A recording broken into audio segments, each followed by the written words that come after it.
예, CBS 라디오 박주영의 한판 승부 함께하고 계십니다. 22대 총선 특집 방송 지금부터는 방송 3사 출구조사 결과를 바탕으로 이번 총선에 대한 분석을 해볼 텐데요. 이제 30분이 지나서 전체적인 당들의 전체적인 득표 예상 수치만 저희가 인용할 수 있어 그 숫자를 말씀드리고 분석을 할 예정입니다. 함께 분석하실 두 분을 모셨는데요. 먼저 심평 변호사님 어서 오십시오. 안녕하십니까? 예, 그리고 최이배 전 의원님도 예, 오셨습니다. 어서 안녕하세요. 오십시오. 최입입니다. 예, 두 분 다 오랜만입니다. 자, 일단 출구조사 결과를 좀 말씀을 드리면 더불어민주당이 예상 의석 수입니다. 178석에서 196석입니다. KBS 기준으로. 예, KBS 기준으로 예, 지금 저희 그래픽으로 나가고 있는 그런 자료가 있고, 근데 국민의힘은 87석에서 105석, 물론 또 방송사별로 85석에서 99석으로 예측하는 것도 있고, 조국혁신당의 경우는 12석에서 14석을 예상하고 있고, 개혁신당은 1석에서 4석 혹은 또 2석으로 예상이 되고 있고, 새로운 미래는 1석 혹은 최대 2석까지 예상하는 그러한 예측 출구조사입니다. 다시 한번 말씀드리면 이제 제1당을 예측을 해보면 더불어민주당과 더불어민주연합이 184석에서 197석 혹은 178석에서 196석으로 최소한 180석은 확보할 것으로 여론조사, 출구조사가 예상을 하고 있고, 국민의힘과 국민의 미래 함께 합쳤을 경우에 최소 85석에서 최대 105석까지 이렇게 예상을 하는 그러한 조사 결과가 나왔다는 점을 말씀을 드립니다. 자, 그럼 이러한 출구조사 결과 어떻게 보셨는지 먼저 심평 변호사님부터 좀 말씀 주실까요? 뭐 한마디로 말해서 뭐 그 충격이죠. 예. 앞으로 이 난국을 어떻게 수습을 해서 조화로운 국정 운영이 될 것인지 참 큰 위기 상황이라고 봅니다. 예. 자, 이제 국민의힘 한동훈 비대위원장이 그 출구조사 결과를 받아들이고 최선을 다했지만 결과가 실망스럽다. 하지만 끝까지 국민의 선택을 지켜보면서 개표 결과를 보겠다. 이런 입장을 밝혔죠. 물론 이게 또 수개표가 있고 경합적이 굉장히 많기 때문에 얼마든지 결과가 바뀔 수 있는 그런 상황이기도 합니다. 최이배 전 의원님 예. 어떻게 보셨습니까? 일단 야권이 이제 200석을 넘기는 상황이 될 것으로 예상이 되는데, 예. 진짜 굉장히 이제 국회를 중심으로 어떻게 보면은 야권이 뭐든지 다 할 수 있는 또 그런 상황이 만들어지기 때문에 굉장히 전국이 좀 더 시끄러지지 않을까. 소용돌이. 예, 그렇게 생각이 듭니다. 예, 우리 진수희정 장관께서도 숫자를 보시고 전체적인 숫자를 보시고 말씀하실 수 있는 시간이 됐습니다. 물론 이제 예, 본인의 당 얘기지만 예, 말씀 주실까요? 예, 어떻게 네. 보셨는지. 혹시 이 정도 수준이 될 수 있을지도 모르겠다는 생각을 안 한 거는 아니지만 이게 숫자를 막상 이렇게 직접 접하고 보니까 굉장히 당황스럽기도 하고 충격적이기도 한데 한 가지 기대는 그럼에도 불구하고 이제 실제 개표 결과는 이거보다는 좀 낫지 않을까 뭐 살짝 그런 기대를 하게 되고요. 예. 만약에 이대로라면 물론 여기 이제 이렇게 레인지가 있긴 한데 지금 최이배 전 의원 말씀하신 대로 이게 그냥 우리가 말로만 하던 범야권 200석 저는 그거는 현실화되기 굉장히 어려울 거다라는 생각을 내심 하고 있었거든요. 그런데 그게 이제 현실화될 수도 있는 가능성이 지금 있는 거잖아요. 예.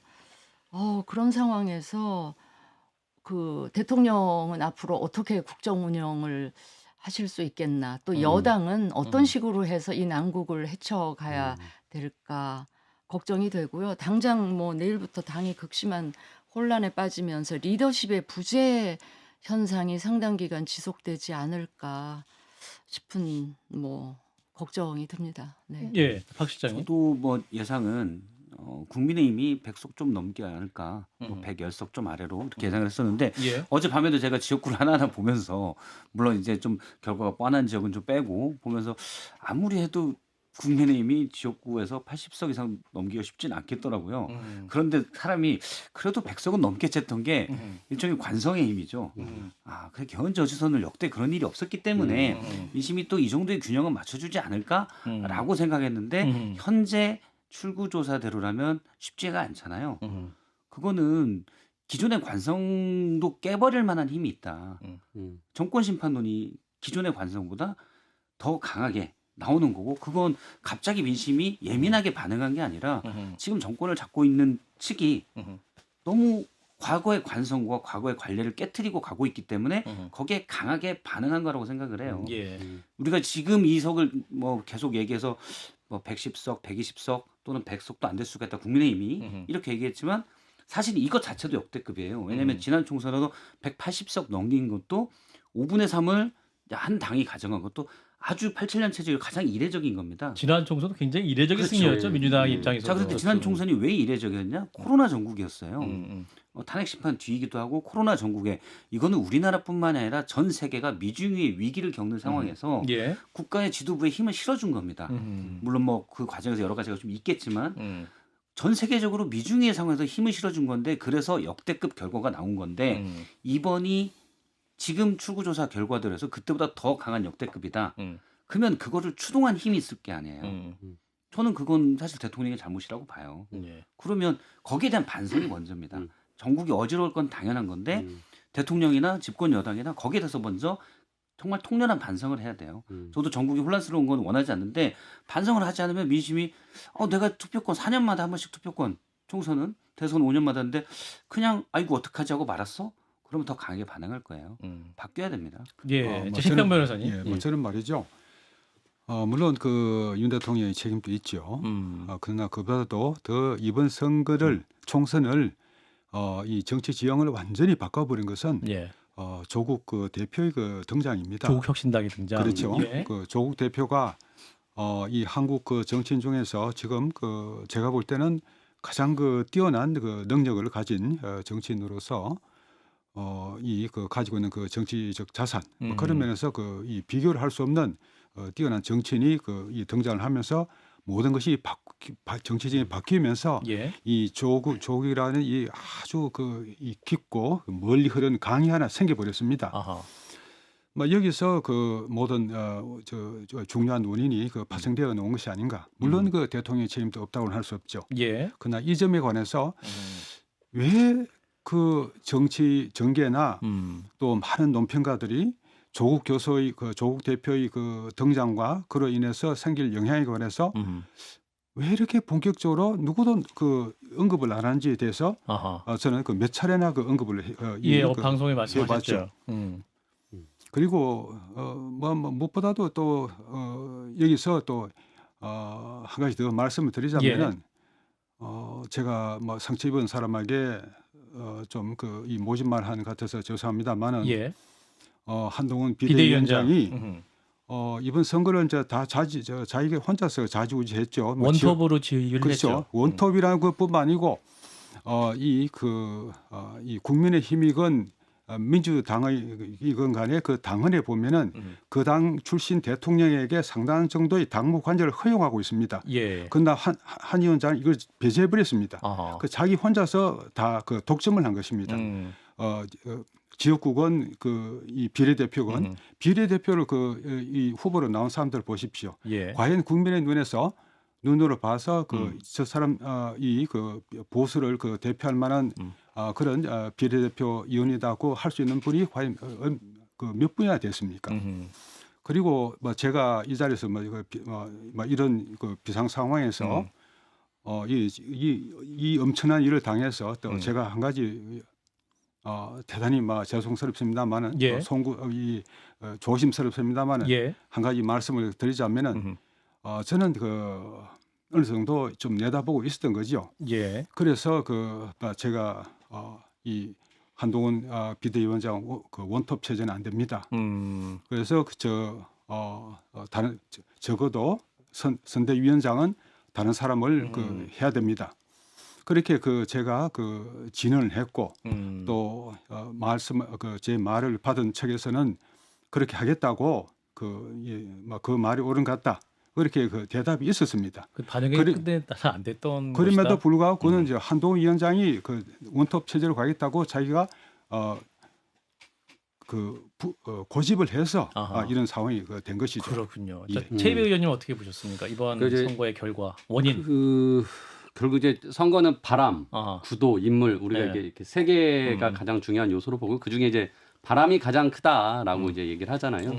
그러니까 이번 가장 중요한 바람은 결국은 이제 대통령의 2년간의 국정 수행에 대한 중간 평가라고 이제 우리는 얘기를 했고 그래서 이제 2년 동안 굉장히 시끄럽지 않았습니까? 그러니까 대통령 취임하는 날부터 이제 그랬죠. 용산으로 이전하는 맞아요. 문제부터 이제 굉장히 시끄러운 일들이 하루도 빠지지 않고 일어났던 것 같아요. 그래서 국민들이 그런 부분들이 다 차곡차곡 쌓여 있지 않았을까 싶고요. 그 부분이 결국은 전체적인 바람을 만든 데 있어서 정권 심판이라는 그 화두로 이번에 반영이 됐다라고 생각을 자, 하고요. 이제 이러한 예. 결과로 만약에 범야권 200석 이상으로 예. 가게 되는 결과 최종 확정될 경우에 이제 국민의힘 지도부 입장에서는 또 이 책임론이 나올 수 있을 것 같은데 한동훈 그렇겠죠. 비대위원장의 거취는 어떻게 될까요, 심평 변호사님? 글쎄요. 그 한 위원장은 지금까지 그 행태로 봐서 이번 그 총선 기간 중에 그 한 위원장이 그 한 발언을 그 여러 가지 우리가 분석을 해보면은 예, 이 총선은 그 한 위원장으로 봐서는 그 대선의 그 예행 연습이었습니다. 예, 이 그 자기 그 뭐 제가 어제도 그 막 그 유세 현장에 가서 그 봤습니다만은 예. 내가 어떻고 그럽니다. 아, 그리고 그런 말 했죠. 나는 억울합니다. 나는 책임 없습니다. 막 그런 그 말씀을 그 하시고 그런 것은 또 그 여러 가지 그 우리가 그 뭐 다른 은행이라든가 그런 걸 비춰 보면은 이 총선을 그 자신의 그 대선 예행 연습으로 그 생각을 했던 것인데 예, 막 그런 면에서 어느 정도 그 책임이 그 따를 수밖에 없죠. 예, 그러나 한 위원장이 지금 그 이번 총선을 지역구건 그 비례대표 간에 그 어떤 자기가 그 독점적으로 그 다 하면서 많은 어떤 그 자기 세력을 그 심어놨다고도 볼 수가 있습니다. 예. 뭐 그런 상황에서 한 위원장이 과연 여기서 그 이 당권 경쟁을 그 접고 깨끗하게 그 물러날 수 있을 것인가? 뭐 그것은 제가 봐서는 좀 어렵지 않을까? 아, 당권 경쟁을 벌일 것이다 향후에. 아니죠. 그 버리지 못하고 역시 또 도전하지 못할 것이다. 아니 당권 경쟁에서 그 내가 이 책임을 지고 물러나겠습니다. 이렇게 하기보다는 한 위원장이 지금까지 이 여러 가지 해온 그 행동을 그 볼 때 또 예, 말을 볼 때 예, 이 쪼그라든 당세입니다만은 요런 그런 악조건에도 불구하고 이 국민의힘의 그 당권을 자기 쪽으로 정치하기 위해서 당권 경쟁에 그 본격적으로 나설 것이 아닌가. 아, 그것은 아주 뭐라고 할까 좀 부끄러운 행동이고 또 뜻하지 못한 행동이죠. 그러나 저는 그 한 위원장의 이 지금 그 성격이나 그런 걸로 봐서는 아하. 이런 쪽으로 나가지 않을까. 저는 본인 책임이라고 말하기보다는 오히려 역으로 명예회복을 위해서 당권 경쟁이 나갈 것이다. 우리 진 장관님은 어떻게 판단하세요? 저는 그 신 변호사님 지금 말씀에 제가 동의하기가 굉장히 힘든데 예, 만약에 이제 저 출구조사랑 거의 비슷한 결과로 이제 최종 나오게 되면 이제 국민의힘 참패인데요. 참패의 제일 원인 제공자는 누가 말해도 대통령입니다. 저는 그렇게 생각을 하고요. 그 보세요. 지금 만 2년 흘렀습니다. 대통령이 그 집권하신 지. 그다음에 3년 막 접어드는 시점에 치러진 총선이에요. 그러면 이거는 누가 봐도 중간 평가적 성격이 강한 선거가 될 수밖에 없었는데 예, 대통령 지지율이 굉장히 낮았어요. 그러면 결국은 야당에서는 정권 심판론을 들고 나올 수밖에 없죠. 그렇죠. 그러니까 정권 심판론이 불이 붙도록 만든 근저에는 결국은 윤 대통령의 그 국정 운영과 관련된 패착들, 국민들이 전혀 지지하지 못하는 그런 부분들이 이제 제일 원인으로 있는데 거기에 그러니까 이제 윤 대통령의 책임과 그러니까 원톱 체제로 이 선거를 끌고 간 한동훈 위원장의 책임을 제가 100으로 놓고 따져보면 윤 대통령 책임 부분이 저는 한 70, 80% 되고요. 아하. 한동훈 위원장의 책임은 한 20, 30%. 30%다. 그 20, 30%에 해당하는 부분은 뭐라고 생각하냐면 애초에 야당에서 정권 심판론을 들고 나오는데 거기에 맞불로 거대 야당 심판론이라든지 뭐 나중에는 2조 심판론 그 왜 코끼리는 생각하지만 그거 우리 다 알잖아요. 네. 아니 심판론이면 야당 심판론을 이겨먹을 심판론이 어디 있겠습니까? 정권 심판론을 이길 수 없다. 이길 야당- 수 없는 상황인데 거기다가 이 야당 심판론으로 맞불을 놓으니 결국은 정권 심판론에 말려 들어가는 꼴이 됐는데 그거보다는 여당이잖아요. 여당이면 여당 프리미엄을 10분 활용해서 정부를 움직일 수 있는 힘이 있고 예산을 운영할 수 있는 힘이 있기 때문에 그거를 활용해서 하여튼 일상적인 삶에 고달pan 우리 국민들의 이 물가 포함한 민생을 이렇게 보듬 안아줘야 되는데 보듬는 이런 정책 수단들을 끊임없이 발표하면서 동시에 읍소 작전, 그러니까 민생과 읍소는 뭔가 하면 일단 윤 대통령을 국민들께서 뽑아주셨으니 앞으로 임기가 3년이나 남았는데 그 남은 3년 동안 지난 2년을 반성하고 우리가 잘 해보겠습니다. 일하게 그러니까 해달라. 일할 수 있는 의석만큼은 좀 만들어 주십시오라는 민생과 읍소로 나갔어야 되는데 이 선거 프레임을 잘못 짠 거는 이제 비대위원장과 뭐 원톱 선대위원장에게 이제 책임을 돌릴 수가 있겠죠. 예. 그러나 이제 제일 원인 예. 제공은 저는 대통령입니다. 박성택 실장님 하시고. 예. 뭐 심평 변호사님 그렇게 보실 수 있지만 저도 의견이 다른 게 그러니까 예를 들어 유난 갈등이 문제 원인이라고 보면 그 기술적인 문제가 됩니다. 앞서 이제 메시지 관리나 근데 기술적인 문제 가지고는 사실은 백석을 국민의힘이 하든 안 하든 고 언저리의 의석을 얻는다는 게 집권 여당이 더군다나 우리나라의 보수 정당이 명매우 수십 년간 이어온 불가능해요. 이건 본질적인 문제가 있다고 봐야 됩니다. 기술적인 문제는 예를 들어서 뭐 10석에서 20석 정도가 차이가 난다든지 그럴 수 있지만 역대급 결과를 내놓은 건 저는 더 깊은 문제가 있었다고 봐야 된다. 그렇죠. 그럼 대통령의 무도한 국정 운영 부분에 대해서 국민들이 싸워오다가 디올백에서는 이건 함정 몰카했기 때문에 그래 그럴 수 있어라고 거기까지만 해도 이해를 했는데 이종섭 대사 문제에서 그 임계치를 넘어섰다고 좀 봐요. 특히 이종섭 대사 문제는 대통령이 드러나게 됐던 것, 수사에 있어서 공정성 이건 대통령의 거의 유일하다기보다는 뭐 가장 강한 상징 자본이거든요. 그걸 스스로 훼손시킨 겁니다. 그래서 뭐 대통령이 보수라서 윤석열 대통령을 지난 대선 때 0.73% 차이로 보수라서 지지한 건 아니잖아요. 사실은 권위와 불공정에 정했던 모습을 가지고 지지한 분들이 많은 건데 그거에 정반대가 이종섭 대사 문제에서 나타났고 그래서 지지층에서 그게 많이 이제 참다 폭발한 거라고 저는 생각을 해요. 뭐 제가 드린 말씀은 뭐 그런 원인이 작용한 것은 뭐 저도 인정을 합니다. 그리고 객관적으로 봤을 때 맞는 말씀이죠. 예. 그러나 우리가 조금 더 넓은 차원에서 보자 그러면은 이명박 대통령 때 지지율이 윤 대통령보다도 훨씬 낮은 25% 정도에서 총선을 치러가지고 박근혜 비대위원장인가 그래서 과반 의석을 획득한 전례가 있습니다. 예. 이것을 대통령이 낮은 지지율에 전반적으로 다 기교시키는 것은 이 결과가 도저히 이 납득이 안 되는 것입니다.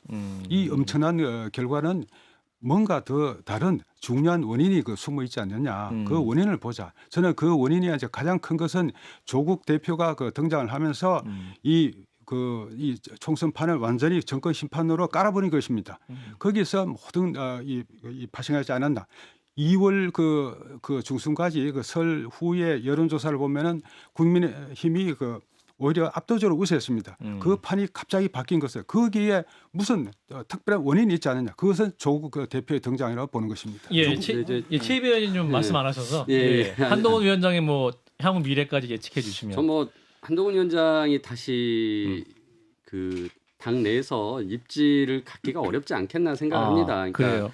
지금 예를 들어서 뭐 100석을 아무튼 한다 하더라도 그 100석을 하게 그러니까 그 후보자들이 한동훈 위원장에게 충성을 할 만한 그런 공천권을 행사하거나 그러지 않았었어요. 그러니까 어떻게 보면은 굉장히 뭐 드라이하겠죠. 그러니까 너무 조용하게 해서 문제라고 할 정도로 그렇게 하다 보니까 그 현역 의원들이 한동훈 위원장에게 뭔가 공천에 대한 그래도 좀 고마움이 있고 빚이 있어서 신세를 졌다고 생각하고 다음에 그래도 한동훈 위원장이 당권을 잡으려고 하는데 우리 가서 도와줘야 된다. 한마디로 이제 정치를 하려면 자기 개가 있어야 되는 거예요. 사람을 모아야 되는데 지금 한동훈 위원장이 전혀 당내 그런 사람이 없는 한동훈 거예요. 계열 의원. 예. 예. 그래서 뭐 새로 뽑힌 뭐 의원들이나 기존 의원들도 그렇고 제가 보기에는 윤석열 대통령의 말을 듣고 한동훈을 이 비대위원장으로 이렇게 오게 하고 뭐 그렇게는 했었겠지만 이제는